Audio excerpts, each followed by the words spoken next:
Salam Bapak Ibu Saudara yang dikasih di dalam Tuhan Yesus Kristus. Jumpa lagi di dalam channel Evata yang berusaha untuk mengungkapkan kebenaran firman Tuhan, sehingga kebenaran firman Tuhan boleh menjadi semakin nyata bagi kita, dan kita boleh semakin mengasihi Dia, kita semakin setia kepadanya, dan kita boleh tetap berdiri teguh di atas dasar kepercayaan, keyakinan iman kita pada Yesus Kristus dan firman-Nya yang sejati itu. Pada konten saya hari ini, saya ingin menyampaikan semua manusia membutuhkan Injil. Mengapa saya katakan semua manusia membutuhkan Injil? Karena Injil adalah kabar baik yang dibutuhkan oleh manusia. Kabar baik tentang apa? Kabar baik tentang dosa telah dikalahkan. Ya, ketika kita percaya kepada Yesus Kristus bahwa Yesus sudah mati bagi kita, maka dosa kita sudah diampuni. Tidak ada yang bisa menyelesaikan masalah dosa. Ya, hanya oleh darah Kristus maka dosa kita bisa diselesaikan. Di dalam firman Tuhan, dalam Roma pasal yang ke-6 ayat yang ke-6 mengatakan, karena kita tahu bahwa manusia lama kita telah turut disalibkan, supaya tubuh dosa kita hilang kuasanya, agar jangan kita menghambakan diri lagi kepada dosa. Inilah kabar baik itu, bahwa kita sudah dibebaskan daripada kuasa dosa. Alasan yang kedua, Injil dibutuhkan oleh semua orang karena Injil telah membebaskan kita daripada kuasa maut. Di dalam firman Tuhan, di dalam 1 Timotius pasal 1 ayat yang ke-10 berkata, dan yang sekarang dinyatakan oleh kedatangan juru selamat kita, Yesus Kristus, yang oleh Injil telah mematahkan kuasa maut dan mendatangkan hidup yang tidak dapat binasa.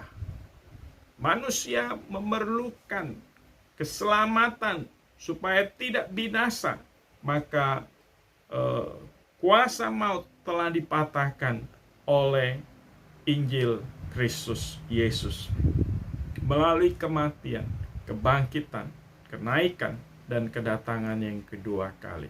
Ya, inilah Injil itu. Semua manusia membutuhkan Injil. Mengapa?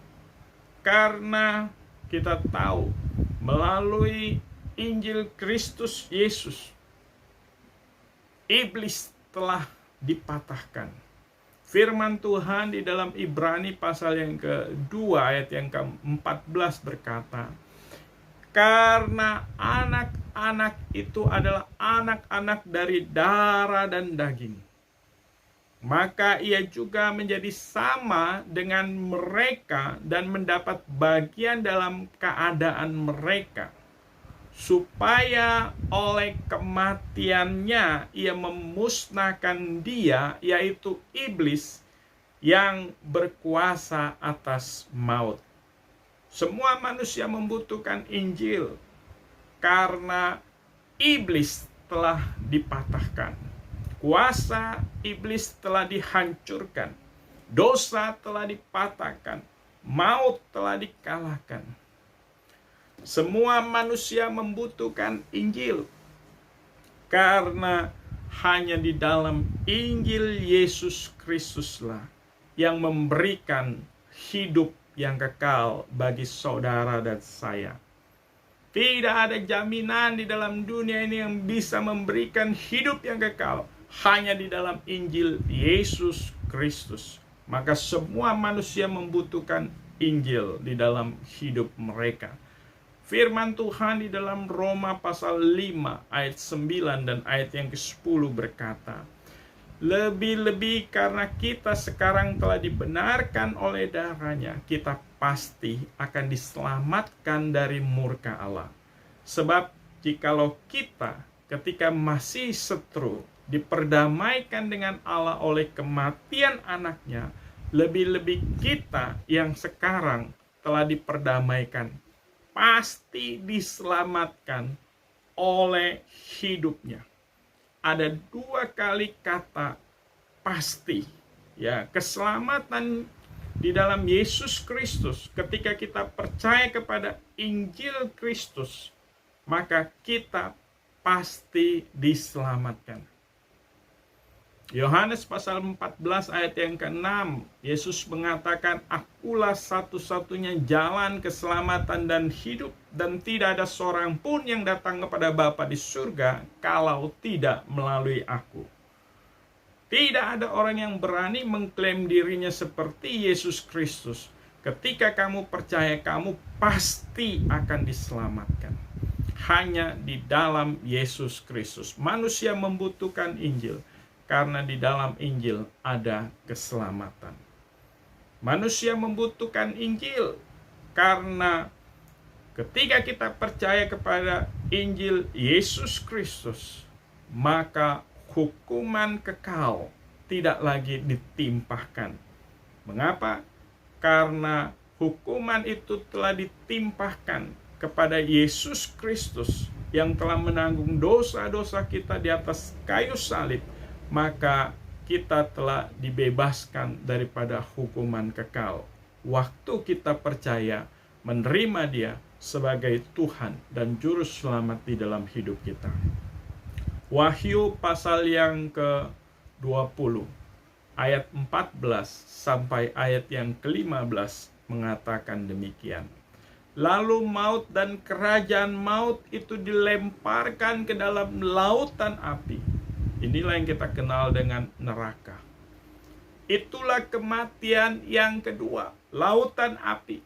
Dan setiap orang yang tidak ditemukan namanya tertulis dalam kitab kehidupan itu, ia dilemparkan ke dalam lautan api. Siapa orang yang tidak ditemukan namanya di dalam kitab kehidupan? Yaitu mereka yang tidak percaya, yang tidak mau menerima Yesus sebagai Tuhan dan Juru Selamat, maka namanya tidak tercatat di dalam kitab kehidupan, dan baginya telah tersedia penghukuman kekal karena ketidakpercayaan mereka. Tapi bagi kita yang percaya menerima Dia sebagai Tuhan dan Juru Selamat kita secara pribadi, maka kita tidak mengalami penghukuman kekal, sebab nama kita sudah dicatat di dalam kitab hayat, di dalam kitab kehidupan. Semua manusia membutuhkan Injil, karena Injil telah mematahkan kuasa dosa, karena Injil telah mematahkan maut, karena Injil telah mematahkan kuasa iblis, karena Injil telah memberikan keselamatan bagi saudara dan saya, karena Injil telah membebaskan kita daripada kuasa dosa. Percayalah kepadanya, terimalah Yesus sebagai Tuhan dan Juru Selamat di dalam hidupmu, maka engkau akan diselamatkan. Shalom, Tuhan Yesus memberkati. Sampai berjumpa di dalam konten Efata berikutnya.